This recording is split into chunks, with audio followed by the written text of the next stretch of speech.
hemos hablado con legisladores, hemos hablado con distintos especialistas en el tema y nos preocupa mucho que al calor de la pandemia también se van arrasando o se vuelve a una nueva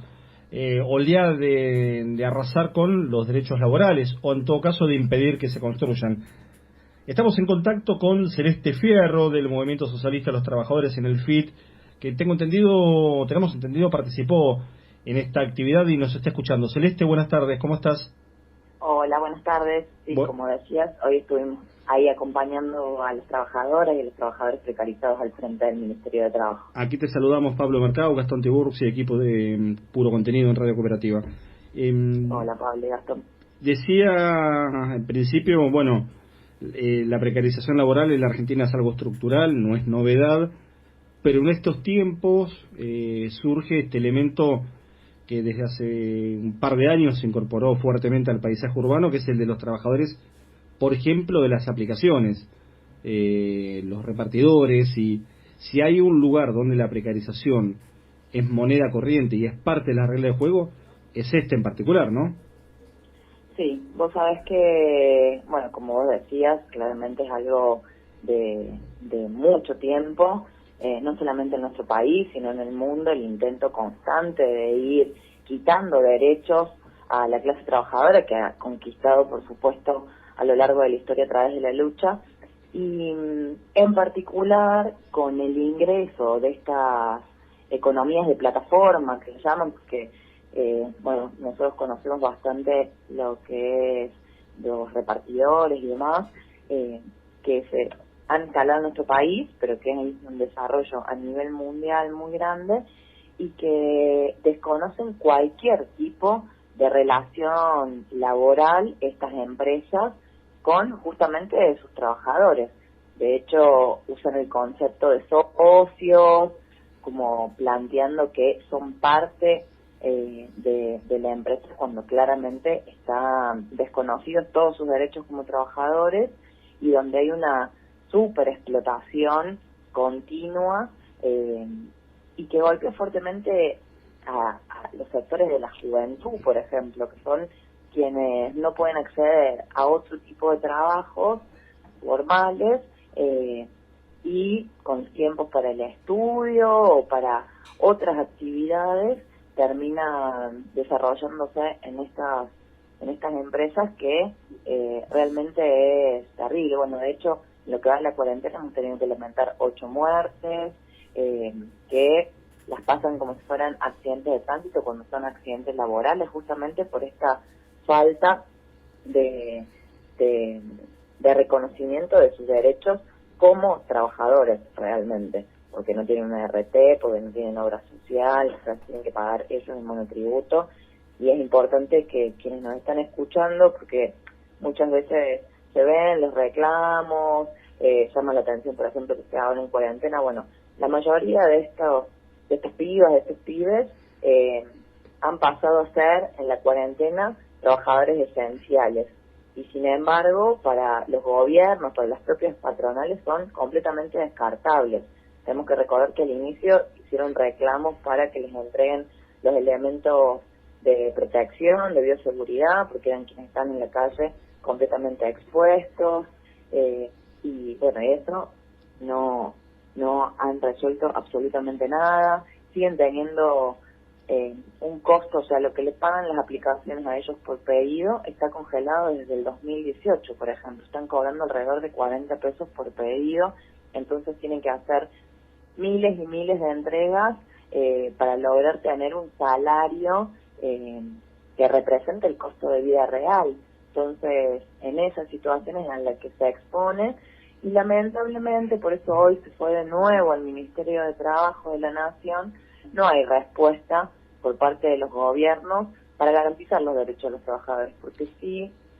lo vimos la semana pasada en la legislatura porteña, que aprobó una ley que por supuesto todo el arco de Juntos por el Cambio, el PRO, la UCR, que era una ley impulsada por la Reta, por supuesto votaron a favor. El Frente de Todos se abstuvo en la votación de la ley en general, pero después terminó avalando la ley, aprobando algunos de los artículos, en donde deja legalizada esta precarización, porque reconoce que no son empleados, entonces hace que ninguno de estos derechos que las pibas están reclamando hace un montón sean garantizados por la empresa. Ahora hay un tema, estamos. Celeste, estamos hablando con Celeste Fierro del MST en Frente de Izquierda. Hay un tema también con la cuestión jurisdiccional, porque esto tiene desde el jueves una regulación, digamos, puede gustar más o menos, pero es una regulación en definitiva legal en la ciudad, pero el gobierno nacional y el Ministerio de Trabajo con Claudio Moroni sobre esto no tiene ninguna participación, ninguna opinión. No. ¿Qué implica esto? ¿Qué es dejar hacer? ¿Qué es no meterse en el problema y dejarlo en manos simplemente de la ciudad? ¿Qué lectura tenés con esto? Sí, porque aparte esto siente un precedente muy grave en relación a las trabajadoras y a los trabajadores. De hecho, hoy las compañeras me comentaban que ya se escucha que en Mendoza quieren avanzar en una ley similar, que están hechas a la medida de las empresas de plataforma. Entonces, mirar hacia otro lado, como hacen desde el Ministerio de Trabajo, del Gobierno Nacional, también es hacer, si se quiere, porque dejan que avancen sobre los derechos de los trabajadores, y eso es lo que hoy se pone en cuestión. De hecho, bueno, es una juventud que está muy organizada, que ya han protagonizado el tercer paro internacional, tienen coordinación no solamente adentro de nuestro país con la Asamblea Nacional de Precarizados, de repartidores, sino que también a nivel internacional, porque como les decía, no es algo que solo pasa acá, sino que pasa en la mayoría de los países, y que es una forma que tienen estas empresas para seguir aumentando sus ganancias a costa de la superexplotación. Ahora, aún desde el punto de vista capitalista, es una competencia desleal para empresas pequeñas y medianas, por ejemplo, inclusive. Una empresa, una pyme que tenga 3 empleados y tenga algún problema porque algún empleado no tiene RT, tiene un problema, un quilombo bárbaro en la justicia. Ahora, este tipo de empresas que son multinacionales, que tienen su sede en otros países y que operan acá en Argentina, nadie les dice nada. No, los dejan actuar. Y de hecho, bueno, la muestra es que no solamente que no dicen nada, sino que legislan a favor de esas empresas en contra de los trabajadores. Entonces creo que es aún peor. Por eso, bueno, hoy fue muy importante la movilización que realizaron las compañeras, los compañeros desde la agrupación Dar Vuelta a Todo, que no organiza solamente trabajadores de reparto, sino trabajadoras y trabajadores precarizados de los distintos niveles. De hecho, estuvimos charlando hoy con compañeras y compañeros de McDonald's, de Green Eat, de distintas cadenas, que, bueno, en la pandemia también ya ha salido a la luz, si se quiere,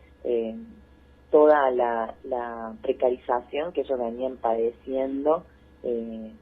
durante todo este tiempo. Y bueno, ahora son compañías y compañías que no están cobrando ni 10.000 pesos y no pretenden que vivan justamente con esa suma, cuando desde que empezó este nuevo gobierno, y que hay mucha gente que tenía muchísimas expectativas que iba a ir por sendas completamente distintas a lo que hizo el macrismo. Bueno, con los sectores, con la juventud, con los trabajadores, todavía esos cambios no se han visto, sino que, bueno, yo les decía, terminaron en la legislatura porteña votando algunos artículos de esta ley que lo termina convalidando. Entonces, me parece que es muy grave, y bueno, que tenemos que seguir acompañando a esta organización democrática que están haciendo un nuevo sector, si se quiere, porque la mayoría son muy jóvenes y que están dando sus primeros pasos en esta organización por la defensa de sus derechos, y creo que es muy importante. Celeste, ahí hablabas de la parte económica, pero ahora también entra en juego la parte de la salud, porque si bien estos chicos, más allá de la parte económica, tampoco se les brindaron la posibilidad de tener, no sé, guantes, elementos para poder prevenir, o por lo menos que la situación sea un poco más controlada en base al posible contagio que tengan. Nosotros lo hablamos semanas atrás, y los chicos manifestaban que tampoco se le han acercado a dar guantes, o la capacidad que daban y las cosas que daban era muy poquita, no podían llegar a albergar a todos los trabajadores. No, terrible, porque se han tenido que, o sea, no solamente tienen que pagarse su monotributo, sino que han tenido que ser ellos mismos quienes se garanticen los elementos, desde el alcohol en gel, como decías vos, los guantes, los barbijos. Entonces, ahí ves también la falta de la responsabilidad, la irresponsabilidad de estas patronales que no solamente los explotan, sino que también ponen en riesgo profundamente sus vidas, teniendo en cuenta que aparte la mayoría tiene que salir a laburar porque con eso es con lo que llega con suerte a fin de mes. Entonces es terrible. Bueno, nosotros desde el inicio de la cuarentena fuimos acompañando y levantando cada una de las denuncias, se han hecho varias presentaciones, porque, bueno, como les decía, es lo que está padeciendo una parte muy importante, fundamentalmente de nuestra juventud, que les están destruyendo el presente para que no tengan ningún tipo de futuro. Bueno, tenemos la suerte y la fuerza de estos pibes, de esas pibas que están justamente luchando por su presente y por su futuro. El otro día estaba con una compañera que planteaba, bueno, se metieron con el sector equivocado porque van a pelear hasta el final, y creo que con esa concepción es importante quedarse porque tienen mucha fuerza, mucha garra para que no les pasen por encima. Sí, además digo, en el mundo también hay antecedentes que en los últimos años han aparecido, que inclusive han venido un poco a sacudir un poquito, podríamos llamarla modorra intelectual, de cómo se dan ciertas resistencias, por ejemplo, con los chalecos amarillos en Francia, ¿no? Digo, a veces donde uno menos lo imagina, en sectores donde uno supone, digamos, por ahí equivocadamente, que no hay un nivel de organización, por experiencia o por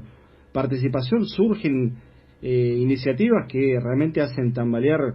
no sé si al sistema en definitiva, pero que por lo menos ponen en jaque determinadas cuestiones del statu quo que pocos discuten, ¿no? Sí, yo creo que van profundamente contra el sistema, porque vos nombrás lo de los chalecos amarillos y nosotros acá muy cerquita el año pasado fue Chile. No sé si se acuerdan que meses atrás se lo presentaba como el oasis en la Latinoamérica convulsionada, el país que daba respuesta a todo, era el ejemplo, y bueno, de ese pueblo con mucha historia también de lucha se levantó protagonizando jornadas muy convulsionadas de una rebelión que al día de hoy se siguen sintiendo, porque en el medio de la pandemia, de la cuarentena, hay organización, hay lucha y que sirve también para lo que se viene, porque me parece que el sistema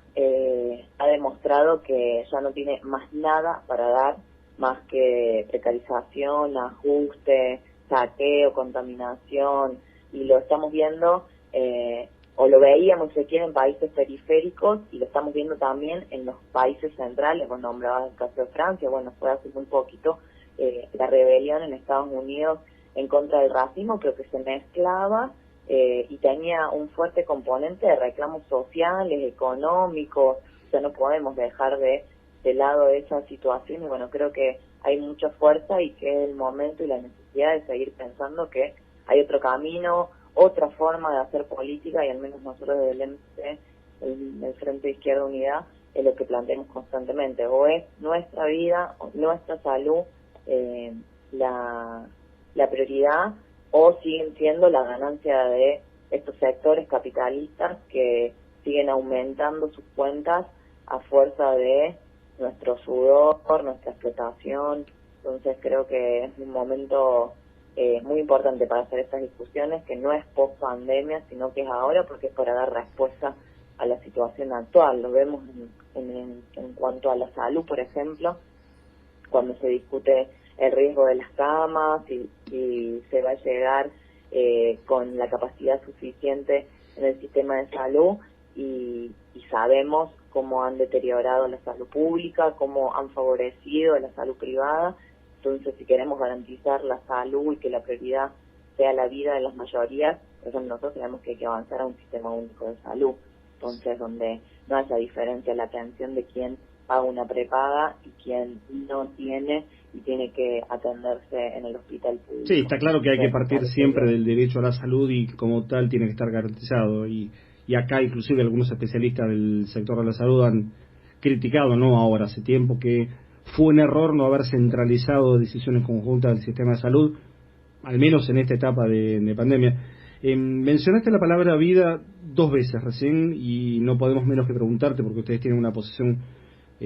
política muy concreta y muy firme con respecto al caso de Facundo Castro. Lamentablemente, hay que decir, nosotros hace, como muchos medios, ya más un par de semanas que venimos siguiendo muy de cerca el tema, hemos hablado en su momento con el abogado, y casi que a diario actualizamos la situación de lo poco que se sabe. Digo, lamentablemente volvemos a repetir esta consigna de aparición con vida. En el caso de Facundo Castro, que desde el 30 de abril no se conocen novedades. Sí, hoy estuvimos, los compañeros precarizados, cuando definieron esta acción el día de hoy, también votaron una movilización de la Casa de la Provincia de Buenos Aires, que está ahí muy cerquita, justamente para expresar la campaña que se está realizando para la exigencia de la aparición con vida de Facundo. Ya hace 81 días que no se sabe nada de él. Y el 10 en particular a la Casa de la Provincia de Buenos Aires, porque creemos que hay una responsabilidad política por parte de Kicillof, que es el que avala el accionar de sus ministros, y fundamentalmente por parte de Bernie, que sabemos,